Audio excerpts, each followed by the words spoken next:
सचिन भाऊ इकडे बा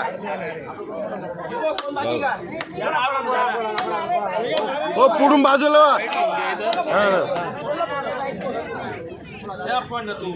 शेखर भाऊ घ्या राष्ट्रवादी काँग्रेसचा विजय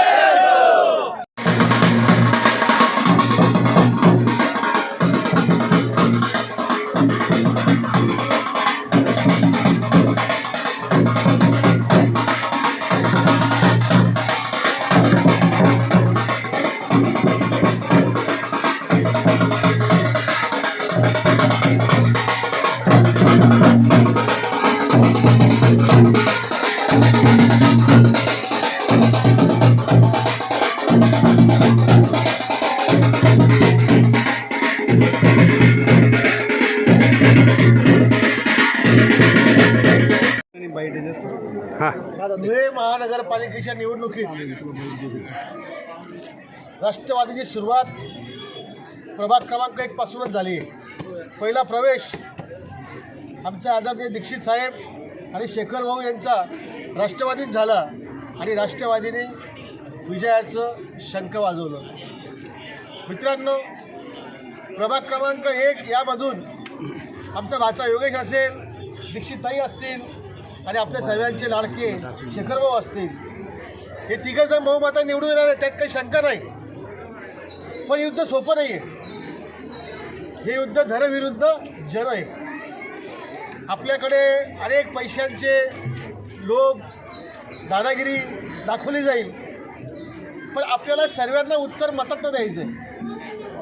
तर मला असं वाटतं की मतदानाच्या दिवशी आपण सर्वांनी प्रत्येक कार्यकर्त्यांनी 25 लोकांचं मतदान करून घेतलं सकाळी 10 वाजेच्या आत, तर आपल्याला 12 वाजेपर्यंत आपल्या विजयाची घंटा वाजलेली असेल, त्यात काही शंका नसेल।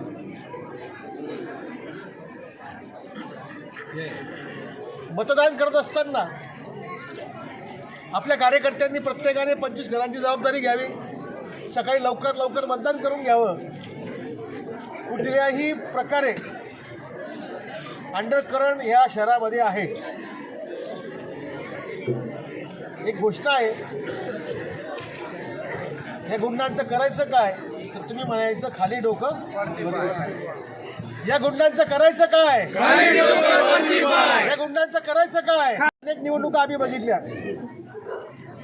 मी मूळ भाजपचा होतो, मी राष्ट्रवादीत आलो।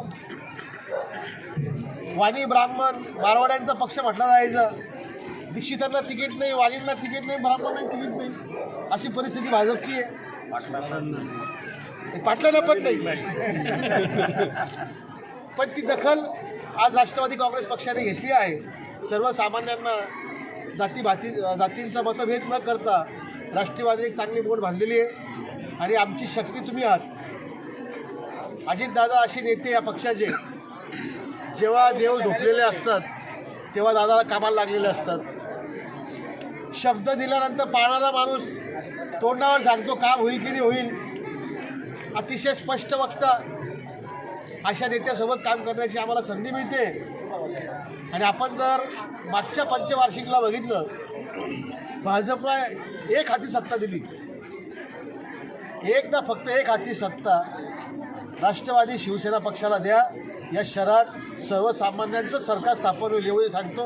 आणि प्रभाग क्रमांक 1 मध्ये जे आपले राष्ट्रवादी काँग्रेस आणि एकनाथ शिंदे साहेबांच्या शिवसेना युतीचे उमेदवार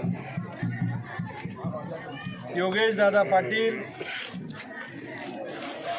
दीक्षितताई, शेखरभाऊ दुसाने या तीनही उमेदवारांना आपण 15 जानेवारी रोजी घड्याळ या निशाणीवर मतदान करावं, मी या निमित्ताने आपल्याला सर्वांना विनंती करतो।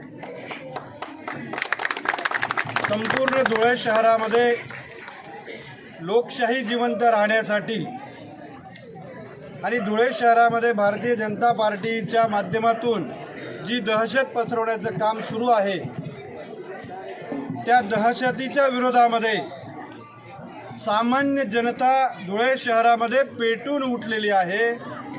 आणि आज ही जी अथांग गर्दी आहे ही गर्दी या वार्डामधला निकाल या ठिकाणी सांगते, साक्षीदार होत आहेत आपण सगळेजण की या शहरामधली दहशत संपवण्यासाठी सर्व मंडळी धुळे शहराची एकवटलेली आहे आणि मला निश्चित खात्री आहे की 1 नंबर प्रभाग हा राष्ट्रवादी आणि शिवसेना आघाडीच्या तीनही उमेदवारांच्या पाठीमागे खंबीरपणाने उभा आहे आणि त्यांचा विजय निश्चित आहे.